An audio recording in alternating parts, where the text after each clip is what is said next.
I'm Sarah Burke, and this is the Women in Media podcast. Today's guest has been on the show before, but with her podcast co-host at the time, and we just didn't have enough time to cover all the things that I wanted to speak about regarding her career. And it's a big one. She is one of Canada's most recognizable broadcast voices, decades in radio and television, a career built on wit and candor. She had a joint venture in podcasting called Women of Ill Repute with Wendy Mesley. It's also now a Substack newsletter, which perhaps you subscribe to. She's been open about her experience with breast cancer, and we've got an update that we'll cover today. And more recently, she's been among the women connected to the Jennifer Valentyne human rights case involving Corus Entertainment. Not only showing up, but participating and pushing the conversation about women and workplace culture forward. So welcome back to the podcast, Maureen Holloway. How are you? I'm good, Sarah. I would like you to come with me wherever I go. So when people say, what are you up to lately? I'm like, Sarah, let them know. Yeah, agent. So the last time that we saw each other, we were eating tacos. You remember this? Yes, I remember that. We were eating tacos and drinking margaritas. Yeah. And a lot has unfolded since then. So right now, what does the day-to-day look like? What have you been up to? Okay, so we'll get the cancer thing out of the way, though I wish I had 20 years ago. So I just recently had a second mastectomy. You look amazing. Thank you. It's been 3 weeks, but I'm a quick healer. So just a little background. Sure. So I don't want to be the poster girl. Nobody wants to be the poster girl for cancer or anything for that, any kind of disease, but here I am. 20 years ago, I kind of famously was diagnosed with a rare form of cancer. And by famously, I mean, I was very public about it on the radio stations that I was on and so on. Had a mastectomy, had chemo, had radiation. It was a rare form. And they didn't know much about it. And so everything was up in the air, no prognosis. And after about 8 years of going back and having MRIs every year and mammograms every year, which everybody should do. Squish them. Go get it. We squish them. Won't have to do that anymore. They said, you're fine. You're good. But they kept an eye on me. This is Princess Margaret Health Center in Toronto. Last year, 2025, on my remaining breast, the good one, although that's debatable. Which one is the good one? The reconstructed one or the one you still have? They found very common ductal carcinoma in situ, the garden variety of cancer that most women who are diagnosed with breast cancer will be diagnosed with. Okay. And normally, it would not warrant a radical reaction, but they suggested and I lobbied for another mastectomy because at this point, I don't want to deal with this anymore. We're not taking chances. All right. So I had that 3 weeks ago and immediately started Reconstruction. And so, all is good. Waiting for the pathology, but because it was caught early, and this is all a cautionary tale for women who are like, yeah, I know. Mm-hmm. Have your mammograms. Be vigilant because if it's caught early, it's not as big a deal. And if you wait, well, it can be. I do want to point out something. Since I've had 1 in 3 women are going to be diagnosed with breast cancer in their lives. I've had 2 different kinds. I've taken a bullet for somebody. So you're welcome. Right? Right? Come on. 1 in 3 women it's too common. Yeah. It's too common. Well, that's too insane. common. Yeah. And as to what, preventative and what, this was Wendy Mesley, my former podcast partner. This was her thing. She was diagnosed 20 years ago as well. And her thing was like, okay, enough pouring money into dealing with it. Well, not enough, but shouldn't we also be spearheading research into preventing it? So anyway, there you go. So let me ask you this, because 20 years apart from these 2 experiences, I think there's been a lot of positive conversation about how women feel about their bodies, right? Like that conversation has changed a lot. So in thinking about Reconstruction and how you want to, handle this out of surgery, did any of that look different than it did 20 years ago for you? I'm lucky that I've had phenomenal surgical oncologists and phenomenal cosmetic surgery doctors. The first was Dr. John Semple at Women's College, who's now retired. And my current cosmetic or plastic, they still go by plastic surgery, is Dr. Stephen Hoffer at Toronto General. And they are, they're artists. It's funny. I got to tell you, the oncologists, when you're meeting with them, they're understandably very serious and, very cautionary. And, it's all about prognosis and survival and treatment. And then the plastic surgery guys come in their sports cars and they're like super hot and they're like, yeah, what size do you want? So- Well, like internally, I'm wondering if the internal sort of dialogue had changed in what you want. Well, okay, so my breasts have done their job. They've attracted men, they've fed children. Their working days are over, but that doesn't mean I want to be put out to pasture.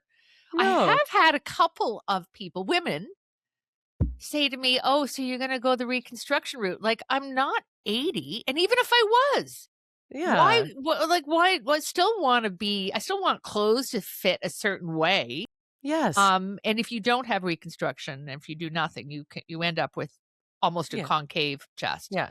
which is fine if Yeah. that's the way you want What to you go. want. And it's and also reconstruction is exhausting because they put in a tissue expander, then you go in every few weeks and they inject saline solution till it gets to the size that you want, and then you go back in, and again it's major surgery where they replace the expander with an implant, and they also, in my case, and then off the case, they do a little work on the other one to make sure everything's symmetrical. They never look like you were born with them. Well, you shouldn't Yeah. be born with breasts. That would be a hormonal disorder. But they don't they don't look as Yeah. natural as you think. But I'll tell you, in 20 years, and this is not to say that the work I had done 20 years ago wasn't up to par. It's just amazing Like what they can technology. do. The Yeah. technology and the pain, the way you deal with pain, and I'm not saying it was a day at the beach, but I They're am. taking women's pain much more seriously now They too. are taking women's health more. Well, I mean, obviously they're ahead of the game, but yeah, I've been treated really well. I continue to be treated really well. Yeah. And questions like yours come like, what do you want? How do you want to look? What can we do for you to make you Feel good. happy? Yeah, feel good. And Yeah. there should not be any hesitation to avail Yeah. yourself. And it's an individual, decision It anyway. It has absolutely is. nothing to do with anyone around you. It's No. you. What will you Yeah. feel good with? Yeah, when you think about it, they use, "Well, what would your husband like?" I was like, "Oh." Don't You ask know, me that. don't even think that, but there Yeah. was that sort of Yeah. thinking not up until not too long ago. I didn't realize that there were so many, like, different times you kinda go under the knife, essentially. So you're in between those I appointments right now. won't So I had my mastectomy February 12th, and I probably won't be done, like, ready Mm. and perfectly healed and so on till the end of the year. So, Okay. it's a long haul. Yeah. Well, I'm so happy that you're doing okay, and, I'm doing fine. We'll wait for the pathology. The worst case, and there's no reason they took out a lymph node and they've done yeah. they've done MRIs, but they haven't seen any indication that there's any ancillary involvement, Okay, good. but you never know. So Never know. Well, I'm crossing my fingers for you, and you thank you. keep us posted. Thanks for talking about it too, because just that little reminder that one woman might be like, I've been putting that off. So Well, whatever. yeah, yeah, yeah. Just, you know what? It's not, the mammogram's uncomfortable, but it's over Hmm. in a second. So do it. You know what's more uncomfortable? What could happen down the line. So Yeah, yeah. exactly.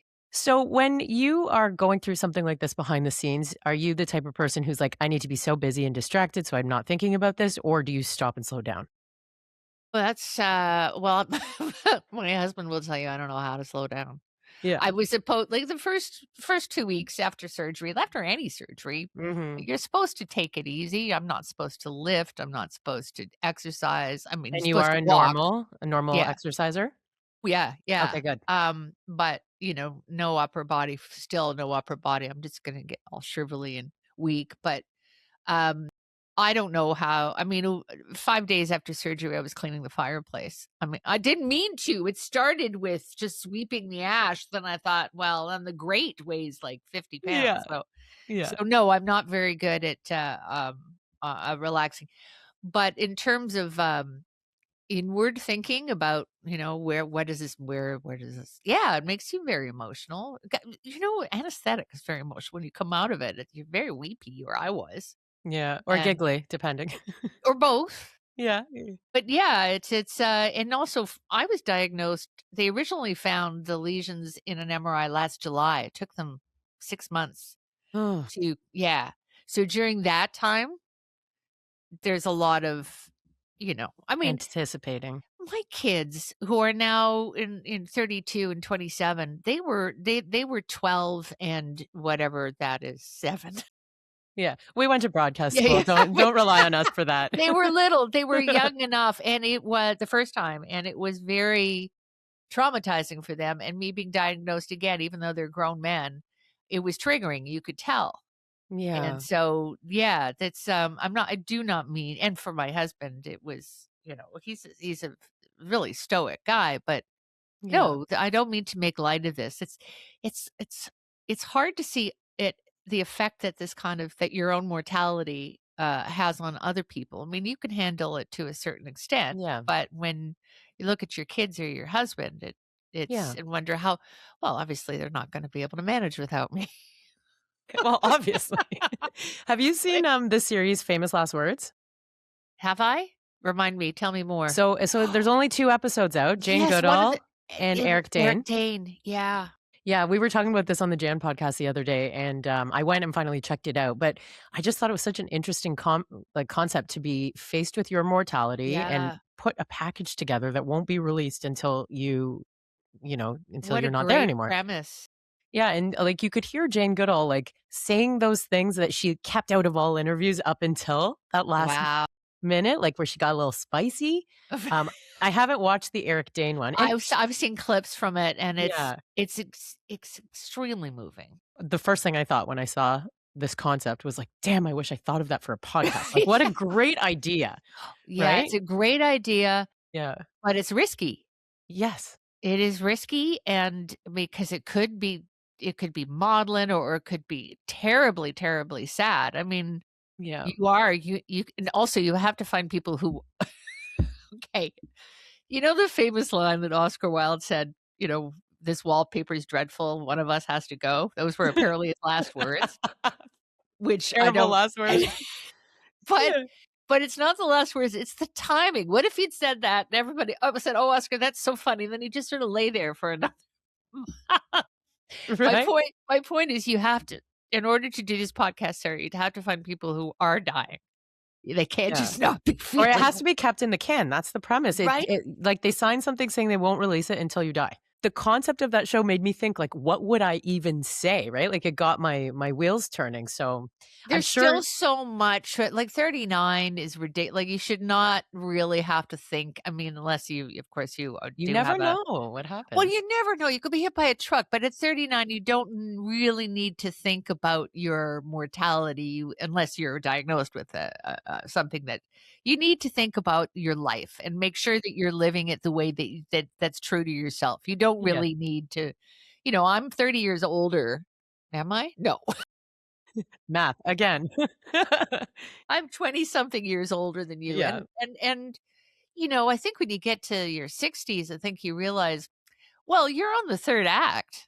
I was just going to ask you about like the Substack and sort of connecting it to this Yes. conversation because what is being left in the Substack are kind of like internal thoughts that you share, and some really fun and interesting and also sad topics that come up in there. Wendy's writing in there too, right? Like both of you are still populating it.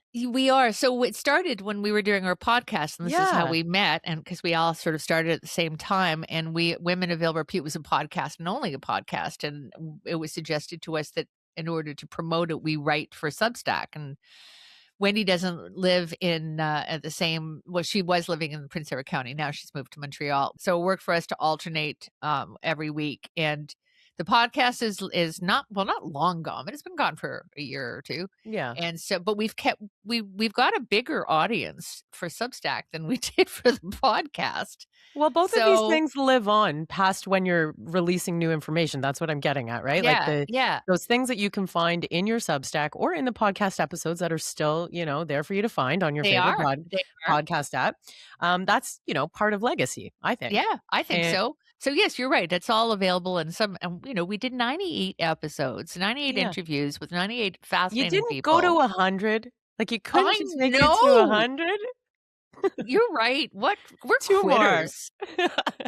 I'm kidding. 2 But more. But yeah, so now we write, and it's funny because what we started writing about were this week our guest is, and then we would write about around our guest. Mhm. And now that we don't have guests anymore, it's a free for all. Wendy tends to be, because she's a journalist. Once a journalist, always a journalist. She tends to Yeah. be a little more political, and a little more concerned with world affairs. Not that I'm not concerned, but that's her bailiwick. Whereas I tend to try to find the humorous aspect of everything, including cancer and mortality and all that. But I Yeah. tend to write perhaps a little more personally, but they dovetail pretty nicely. So yeah, Yeah. it's going strong. So outside of that, like, you're still doing Humble and Fred here and there, which that is also a podcast. Any radio? Like, tell me what else is going on. No, I'm a monthly regular on Humble and Fred, which is a podcast, but more like a morning show, because Yeah. but they've got a nice hybrid there. And what they call it, guest Fred, when Fred's away. So I sit in with Humble, and Nice. I do that entirely because I love those guys, and Yeah. because the conversation is great, and it's a way of keeping my hand in. For Uh, sure. I am a true guest. I don't get paid. I mean, Humble has said a few times, "I want to pay you," and I'm like, unless you're paying me a Take me significant for amount of dinner. money, yeah. Or well, he helped me get golf clubs at cost. So, oh yeah, I know, jealous much, yeah. Yeah, I Um, am already. so I do that. What about radio, Sarah? What about radio? Well, Is I was there thinking about this specifically, and you, like, Marilyn Dennis just Marilyn? announced retirement from radio, the big R word. And I was thinking about, like, some of her contemporaries, you being one of them, right? Mhm. And I was like, I don't remember you ever making, like, a splash about where you might be on that retirement journey, if you Yeah, did it, well, if you didn't. I didn't wanna retire when when I was kinda Right. forced into it, but Yeah. Marilyn, and also I wasn't at the same place for 40 years. I mean, that, and her legacy is enormous. Not very many people in this industry anywhere ever can lay Yeah. claim to being in the same place and at the top of the ratings, we should say. She's Yes. walking away, she's not waiting for any kind of downward slide, not that there necessarily would be, but this is all on her terms. But to me, it is a dying industry. It's not quite dead, but it is a dying industry. Um, I don't listen to radio. I do. I listen for the news. But I don't listen to radio for the personalities or for the music. There aren't very many out there that do anything for me.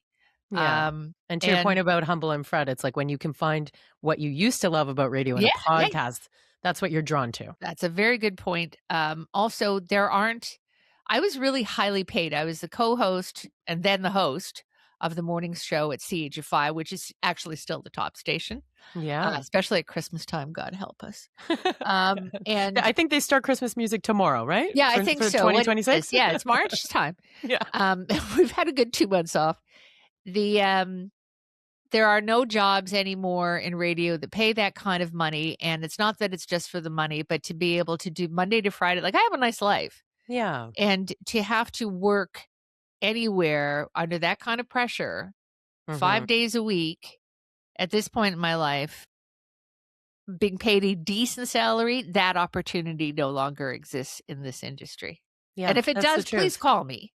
Yeah. But I mean, I've been approached. Yeah. I've been Or even approached by consultant, like, I could see you being an consulting. incredible boss. When someone has experienced as much as you have, like, and we're gonna talk about the Jenn Valentine stuff, but, like, when I think of what you've been up against, how you've handled things, how you've carved a name for yourself in a male-dominant industry that still has a legacy even Yeah. if you're off the air. To me, I think that some young people could really benefit from sitting there with you. Well, that's really kind of you, but I mean, this is going to sound kind of mean, but I think that a lot of what we used to call program directors, they're called content directors. They have different names. People who are Content robots. management, yeah, contact robots.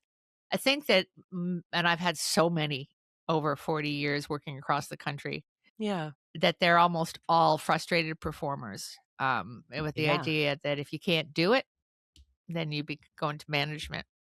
And one of the things that I love about broadcasting and podcasting and radio and talking to you is that it's live, it's spontaneous, and anything can happen. And um, that's what attracts me to doing this, not sitting around and coaching other people. Not that there's anything wrong with that, Yeah, but yeah. that's not Not your it's jam. yeah, as opposed to those actors who said what I really want to do is direct. I would just what I really wanted to do is act. So That wasn't really mean at all. I love how you set it up as you were about to say something mean. Oh, well, I think there are probably a few contact directors who are going, that's kind of mean. Well, there's an art of being mean, Yes. as it relates to your recent Substack. I'll link that in the show notes, by the way, because I just read it. It's Okay. about Margaret Atwood But and, Margaret, she is mean. She's a little Book bit of of a Lives. bitch. But I'm not the only one saying that. This is because she's No? intentionally mean. Yeah, and I think she's aware of it too. Yeah, it hasn't hurt her at all. We just read Book of Lives in our Jan Arden podcast book club. And Really? yeah, it was my pick. And I think most people were like, oh God, like this audiobook just goes on and on and on. And we're going to drive off the road because it's so monotone. Like, Well, yeah. Does she read it herself? she does. Oh, dear. Yeah. Dear. But, because it's Margaret Atwood, we had an interest in it. Of course. And it is a good book. And if you have any interest in the burgeoning Canadian literary scene of the 60s and 70s, it's fantastic. But yes, she does have a monotone delivery. Bless her. Bless her heart. So coming back to all this radio stuff, we just talked about you kind of being triggered by this new breast cancer experience 20 years later. And now we're also going back to like a radio experience that you kind of had to relive. Yeah. So, going back to this time in radio that you kind of had to like revisit and relive some, not amazing memories and experiences. I want to know what it took for you to participate in this human rights tribunal that Jenn Valentine has I been was spearheading. subpoenaed. You were subpoenaed. I didn't have a choice, but of course, no. But I would have. I don't even know if subpoena is the right word, but I was called. You're mandated when the tribunal asks you to testify. You don't get to say no. Right. Okay. And not that I would have. Not that I would have.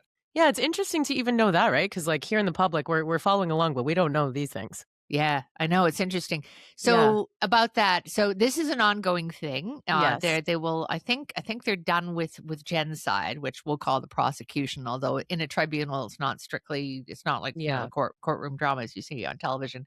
When they come back later on this month and next, it goes on forever. They will bring in the defense, which would be Chorus and all the big guns and former CEOs. And yes, John Derringer and Ryan Parker and John Garbutt. Guess what, boys and girls? You can watch. Anybody can watch. As long as you haven't testified yet. Request a link. You can you've done that. Oh, yeah. You can request a link and you can watch everything happen. Not if you're going to be a witness. Like I wasn't allowed to watch any of Jen's testimony because I came on after her and we were not to have any contact and I was not to discuss the case. Now that I've testified, I am free to discuss it with you and free to watch the proceedings as they unfold. Mm-hmm. That being said, I do get a little nervous because I wouldn't want to say or do anything to jeopardize this. Yeah. And I think that there's a very clear line of when it would become something that could be jeopardized, but I don't think you're anywhere close to that. So I understand you being nervous though. Yeah. I tell you. So I was supposed to testify. So Jenn was like there. She was on the stand and I need to specify this in case whoever's listening isn't clear on this. So John Derringer, who is an extremely successful morning show host at Q107, former co-host of Maureen Holloway and Jennifer Valentyne, and numerous other women. It was kind of the Bluebeard of the business, for lack of a better word. He had his long history of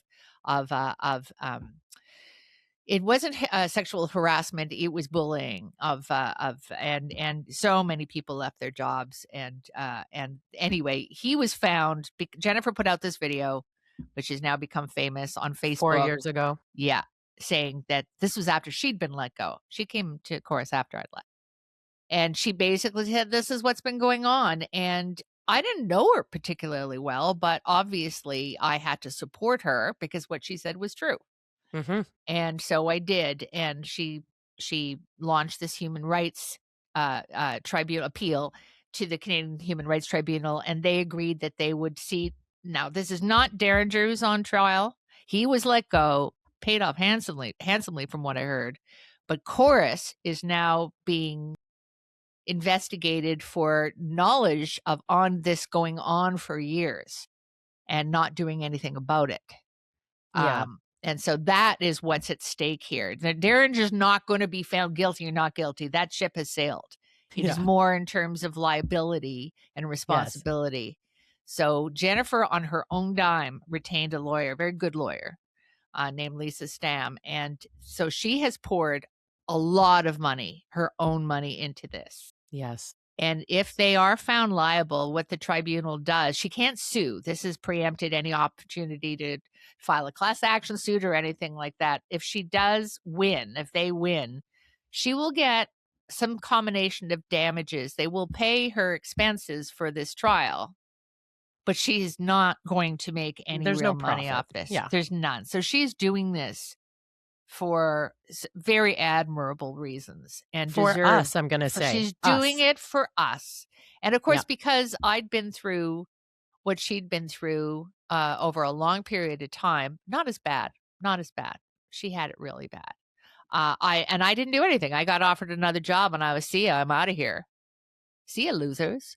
Yeah. I didn't do anything about it. I mean, I did have, when I left chorus, I had a lawyer who was like, aren't you going to take this any further? And I was like, no. You were so exhausted at that point that it's like, I'm going to take the opportunity from CHFI and I'm going to leave. And then they hired Jennifer. And then this was what happened to her. So I feel that I feel honored, but bound to support her because she is, yeah. I heard you say to Humble and Fred that you had some regrets that you kind of kept your head down. Yeah. Yeah, that's a tough one, eh? Well, and I feel like I heard a little bit of myself in you. Like I can think of some of my own experiences that I've been through, and I have also felt that way. So it resonated with me when you said that. But even when that Facebook video that Jenn put together first got posted, I'm sure that's one of the things that is sort of. And right? I've been asked by a few people, well, why didn't you, why are you piling on now? What if you knew that this was going on? Why didn't you do anything about it? It's not for personal gain at all. No, but I mean, I did go to HR twice the whole time I was there. I mean, I didn't just sit there, and they never did anything. Yeah, you just decided when it was time to leave it. Yeah, and I remember saying, and I suffered too. I started taking anti-anxiety meds, but yeah, I know. But I just felt that I felt hopeless. I felt that nothing was going to be done. And I mean, Jenn had has a huge Facebook following. I didn't. Facebook was still in its nascent stages. So I didn't have a platform really outside the radio station. I wasn't going to say like, oh, that was Led Zeppelin. And by the way, I'm living a nightmare. Is that the title of this episode? I'm joking. No, but I get what you're saying. And like you, it was easier for me to walk away than like fight to the bitter end to get something done.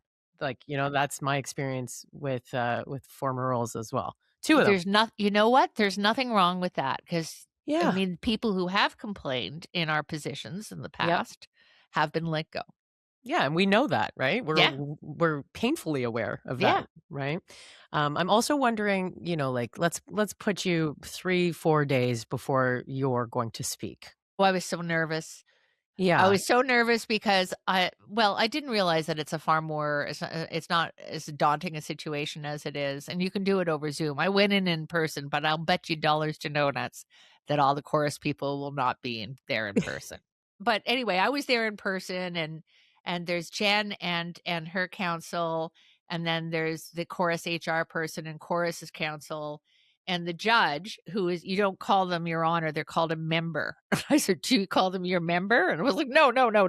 There's no jury. There's just, he is a judge. The day that I went in court to support Jenn in the fall. You went in, you were there. Yeah, and it was like right before you were supposed to speak and you got pushed back to a different date. I got pushed back 3 or 4 days, but go on. Yeah.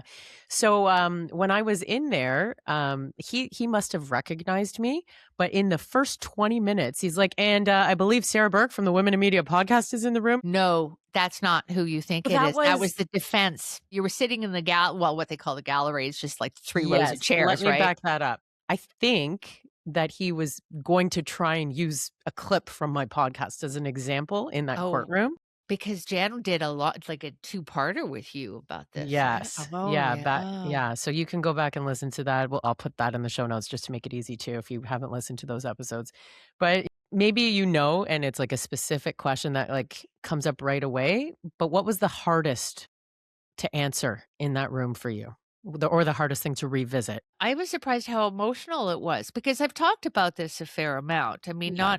not like Jen, but I've been on your podcast. I've been on I mean, when this whole story broke, I was CBC, the Toronto Star. I mean, it was a huge story. It's not the story it was anymore. I think a lot of people are like, who's John Derringer? But back then, I mean, in our industry, yes, but back Yes. then it was huge. So I've talked about it an awful lot, and I thought, well, there's nothing Got a left handle to on it. I got a handle on it, but as I was talking about and this is to Lisa, the lawyer's, skill, um, I found that she wanted to talk about 2 incidents?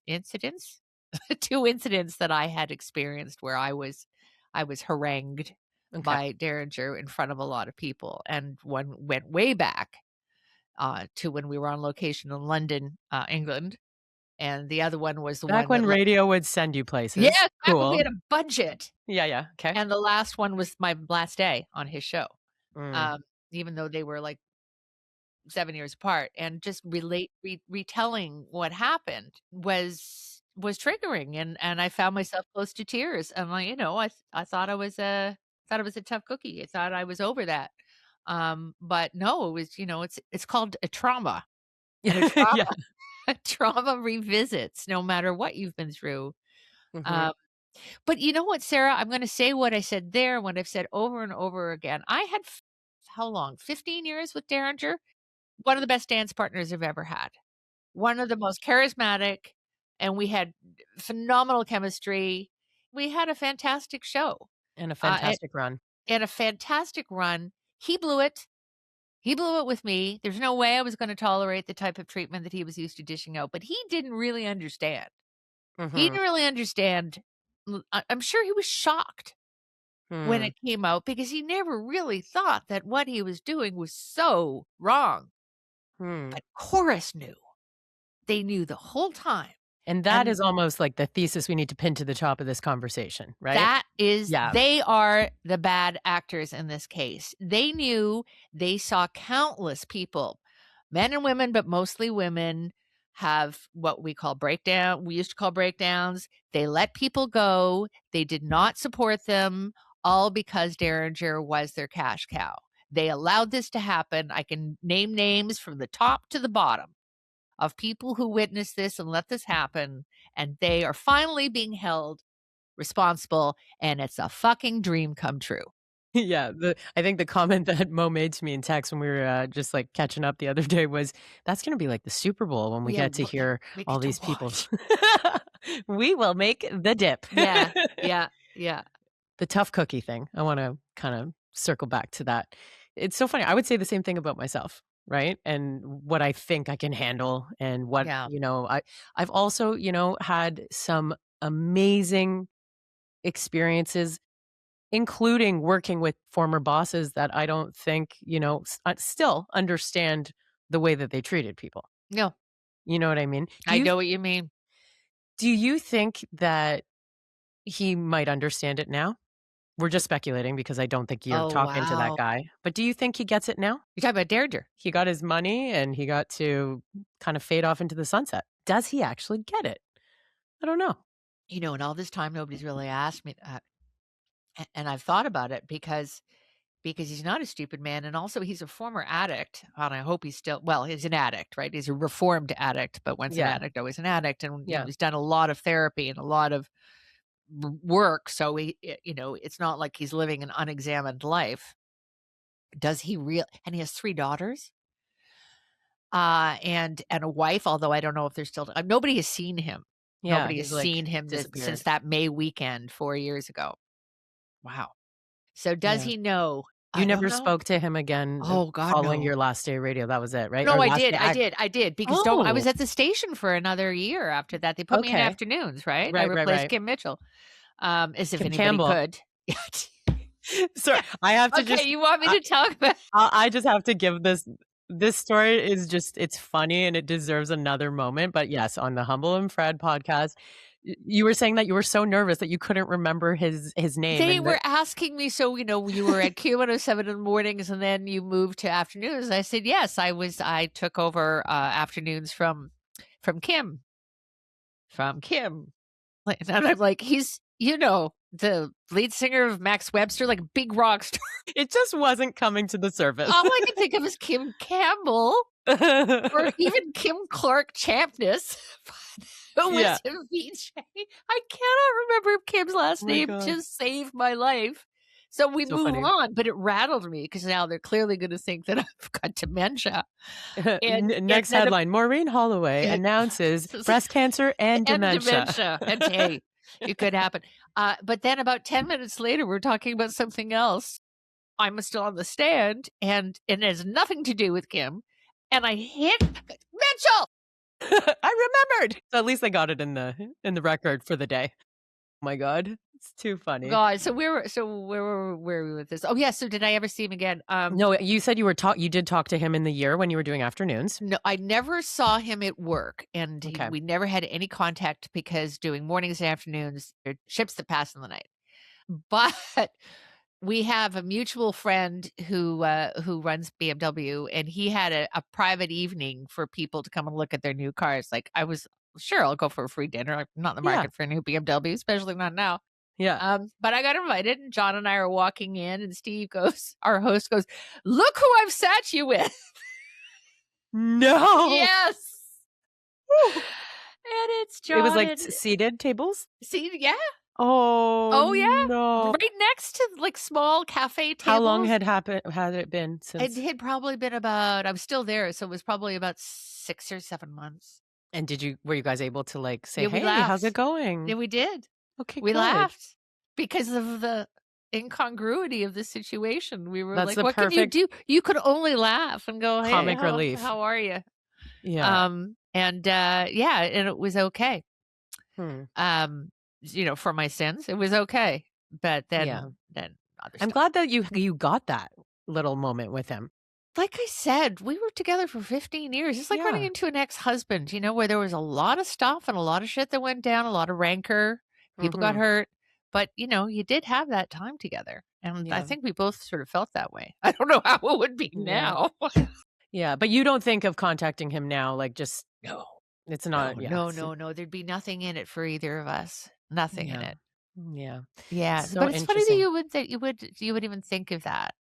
Like, I know that Jenn is justifiably, because she's in court every day with Lisa. She sits right next next to her lawyer. She is afraid that, so they've subpoenaed not only the morning show, but former CEOs, former general managers, so all the brass is coming in. And Jenn is understandably a little nervous about having to see them in person. Yeah. And I mean, I can only speak from my own experience, but like, I still get nervous running into those people that I, decided to walk away from working with too. I don't like that feeling. That's the risk we take if we're going to stand up. And even if we don't, of course you don't like that. If you didn't like it then, why would you like it now? No. But it's funny to me because I actually this past week ran into someone that I detest. And I was like, oh, there's that familiar feeling creeping over my body, even though I was at a concert and it was supposed to be, feel good. It still impacts you years later. Yeah, sure. No, there are a few people that, I mean, you can't go through this without burning a few bridges. And also, how can I put this? There were people involved that I thought were my friends at Chorus who I found out afterwards were just as instrumental in hiding and who said one thing, spoke out of both sides of their mouths. Yes. And then that became clear and I dropped them. Yeah. But still run into them from time to time. Not very often. And, they're like, why? And I'm like, yeah, this is where like it would be so powerful and, let the Human Rights Tribunal finish and everything get signed and sealed and whatever. But like, how powerful would it be if one of these guys would make a statement showing remorse? Shit. Or like go on a podcast and talk about how you wish you did things differently. Nobody ever has. That you're so right. That's what I dream about. Not because I need it, but because it would mean so much to someone like Jenn who's fronting the bill to pave a better future. Could somebody say they're sorry? Yeah. What's his name? Jeff Woods. Who was program director in the early days. He was on somebody's podcast. I can't remember who. It was not Humble and Fred. It was a guy's show, right? Okay. So he was asked, what did you do back when you were a program director and were you aware that Derringer was a problem? And Jeff went, in his deep voice goes, yeah, I knew. And Mhm. I said, well, what did you do about it? And he said, I just made sure that I kept, when they weren't on the air, I kept them out of the room. And I remember listening to that going, that's not the solution. No. And the No. fact that you still think it is, that Mhm. you just keep the bad bull away from the cows that are being, it's unfortunate metaphor there, or simile. But no, you can't do that. That's not the solution. You just can't allow people to treat people like that. No. But to your point, Sarah, an apology from somebody Yeah, and, would like, be appreciated. here's the thing. You might have been a complete asshole 20 years ago, 15 years ago, 5 years ago, I don't care when it was. But if you can come to terms with your behavior being shit and actually, show allyship with what women go through in the workplace and put your name on the line for that at this point, then I will Imagine. actually have respect for you, right? Imagine. Doesn't matter. Everybody's got an excuse. Everybody's got, Yeah. well, I didn't know, or I told my superior. But the bottom line is nobody ever did anything. People Yeah. got hurt, sometimes very badly hurt. Yeah. And here we are. And how do you talk to your kids about things like this? Well, my kids are grown men. First of all, I look up at them because they're over 6 Yeah. feet. How do I tell them? They tell me more often than not. My younger son's a lawyer. So Excellent. yeah, so a full-blown lawyer. And so I did sort of talk to him a little bit about what I can and can't say. And he was helpful in that. What do I tell them? Well, they're nice guys. Like, they're beyond nice guys. They're millennial and Gen X, so they're very sensitive. I mean, they've been brought up in this environment where everyone should be treated the same way, and like, it's another generation, really. I mean, you're kind of an older millennial, aren't you? I'm a millennial. Yeah. You're a millennial, sure. Your upbringing is very different from Yeah. mine, where, I still come from the generation where when I started in radio, I remember being told when I was hired, when I was negotiating my salary at Q107, they said, well, I had left, what is now Virgin. It was Mhm. Mix at the time. And they said, well, we're prepared to offer you a good salary, not Derringer money, though. I mean, that was just Didn't said. say that out loud. Oh Yeah. my But god. don't expect to be paid the same as your male counterpart. And well, actually, he wasn't my co-host at the time, so there was that. But just the attitudes were so completely different. And even still, like with that generational thing, I think that has excused some of the behavior because some of these people have not known any better. And that's where there's a big opportunity Mhm. to just acknowledge that generational thing and move through it properly, face it head on, Yeah. you know? I don't, thinking about my older son. He's in commercial real estate. It's still very much a bro culture because it's industrial, right? Like, there are Okay. not an awful lot of women in his office, although there are in retail, an Yeah. Yeah. office. But, Yeah. Joe Warehouse still looking for a place to park his truck and wants to talk to a fellow about it. So yeah, there are that. No, I wouldn't say it's a brave new world, but it's better than it was. Better than it was. Yeah. So if a young producer or host, maybe content creator is more appropriate these days, Yeah. is living in fear at work, what is the practical advice that you give them given everything you've been through and how things have changed and not changed today? Well, first of all, be clear that someone is exhibiting behavior towards you that you find difficult. Be clear that you don't like it. Mhm. Calm. But But clear. I feel like, even when you tell your toddler, just say, "I don't like that. Please stop that." It's like Yeah. advice. "I don't Yeah. like it when you speak to me that way. Mhm. I would prefer that you not talk to me that way or call me this," or Yeah. I mean, don't be afraid to do that. Sometimes you're dealing with someone who's borderline psychotic, if not completely, but, be Yeah. clear that this is not tolerable, because to your point earlier, maybe they don't even know. I think so many of these people are still oblivious. I hate to Yeah. say that. Yeah. So you just sort of like, you pick a time just to make. I remember when the early days with Derringer, he was giving me the silent treatment for That's so no. abusive. Yeah, it was for like 2 or 3 days. I went to my program director at the time, who was one of your program directors once, Mm, and said, mm. "This is happening." And he said, "Well, why don't you take him for lunch?" which was like wrong advice, but I did. And I took him for lunch and said, hey, listen, I like this job. I like you. I think we got a good thing going. Mm-hmm. But you're giving me the silent treatment, which is really throwing me off. Mm-hmm. And it worked. Now, I'm not going to say... And it was up to you. Well, it was exactly... It was up to you to... Anyway, that But I guess what I'm trying to say is just open up the lines of communication with the bully or your oppressor. I'm not saying it's going to work, but it's worth a try. And if that doesn't work, then yes, go to management. Yes, go to HR. I know that people are told, if you go to HR, it's a black mark against you. Well, get papered, get evidence, because if things are bad and push comes to shove, or as a friend of mine says, when push comes to shovel, you should have a track. You should have a trace. You should do the best you can to deal with the situation to the best of your ability, and don't be afraid. Yeah, and if it's really that bad, then leave. And to your point, like tracking that stuff gets hard if you're emotional. So write it down in real time. Write it down. Here I was 10 years later trying to recall stuff that I had not recorded. So that is a very good point. What would you like to see in writing, speaking of records, as it relates to like policy or protections for women in the workplace? They're toothless though, Sarah, because when I went to Rogers, they have the very clearly I can't think of the right word, but it's like a manifesto where you agree when you're onboarded that everyone will be treated with respect and yada yada yada, right? Mm-hmm. And you sign it, and it's completely toothless, right? I can laugh along with you on that. Yeah, you know, I mean, that's another story. I went from the frying pan into the fire when I left and ended up with Darren B. Lamb at Rogers, who was just so fun. So fun. But yeah, as I've said to Humble and Fred, I can make morning men disappear. It's my superpower. Hey, you actually can. I can. But it's toothless. What would I like companies to do? Actually back up what they... Stop paying lip service to things and actually care and make it.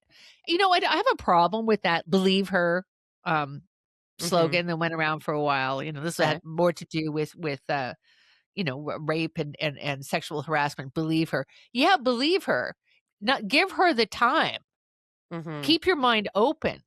But I mean, that gets abused as well. But don't start paying lip service to this idea that everybody here treats everybody with respect. We're human. We're flawed. That's not going to be the case all the time anywhere.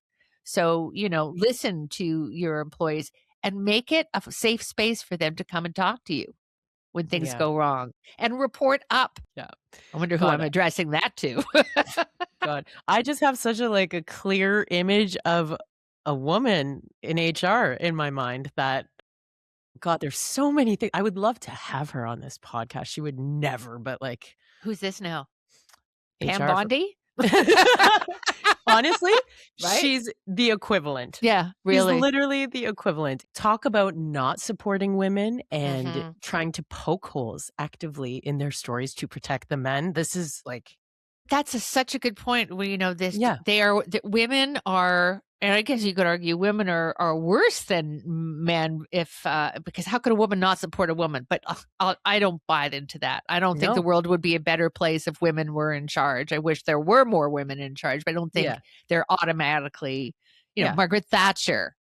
Because so many women have come out of the broligarchy. Yeah. I actually just parted ways with a client who I could tell is like operating from this like patriarchal sort of perspective, and like the way she spoke to me, I was like, oh, I'm starting to feel a lot like and I won't have that anymore. No, well, that's the thing. Just draw the line and stay behind it. Yes, exactly. Okay, in closing, so what does it mean for you to support women loudly? Okay, I'm just sort of a feminist by default. Isn't everybody? Isn't every intelligent person a feminist? It doesn't mean that you want women to do better than men. It just means that you want women to do better. I think using the word loudly is an interesting one, Sarah, because you can talk the talk, but you got to walk the walk. And that's kind of what I'm getting at. The quiet support of women is agreeing and patting them on the back. Yeah. But like, how do you show up with them? You know what I mean? Well, I think you have to be a little more fearless. I mean, what's the worst that can happen? The worst that can happen is you're going to lose your job if we're talking about this kind of thing in the workplace. And that's pretty bad, but it's not going to happen because you complained. It isn't. And if it does, then you have recourse. Might cost you a little bit of money, but nobody can let you go because you complained legitimately to the right people about something that was going on. They can investigate it or whatever. Yeah, maybe I'm being naive. Maybe they'll say she's trouble. But it's better than the way things are. And if you have tenure, if you've been at a place for a long time, if you're doing a good job, I'm assuming all these things are in place. That should give you ammunition to go forward and do the right thing for yourself and your colleagues. That's what I think is supporting women loudly. I mean, in my situation, there were men who were being bullied, and I was as supportive of them as I could be, but they weren't doing anything themselves because men are afraid to come forward because it's unmanly. Yep. So I would widen this argument and say, you got to speak up for people who won't speak up for themselves, but only to a certain extent. They ultimately have to speak up for themselves too. And this invite is for Ryan Parker and Garbett. If you'd like to come on the podcast, you just I'm joking. No, but they never would. They never would. They never would. Because you got some explaining to do. Yeah, but I would love to hear what they would say to you, what they would say to Jenn. We're going to find out. They'll be on the stand. I think when this Human Rights Tribunal is over, we need to have like a round table, you and Jenn in there, and any of the other women who participated, a dude if he wants to. Yeah. I think we could have a really cool discussion down the road about what came out of it. So we'll be watching. That is a great idea. Yes, we will be watching. It'll be our Super Bowl. Thanks, Sarah. Thank you so much for coming back on the show, and nice catching up with you. I will see you on the golf course. Okay. You'll find more information about that human rights case, Jenn Valentine versus Chorus Entertainment, in the show notes, along with Maureen's Substack for the Women of Ill Repute. If you've got a guest that you think I should speak to on an upcoming episode, you're always welcome to drop me a note at womeninmedia.network or find me on Instagram, send me a DM there. All those links are also in the show notes. And as always, thank you so much for listening.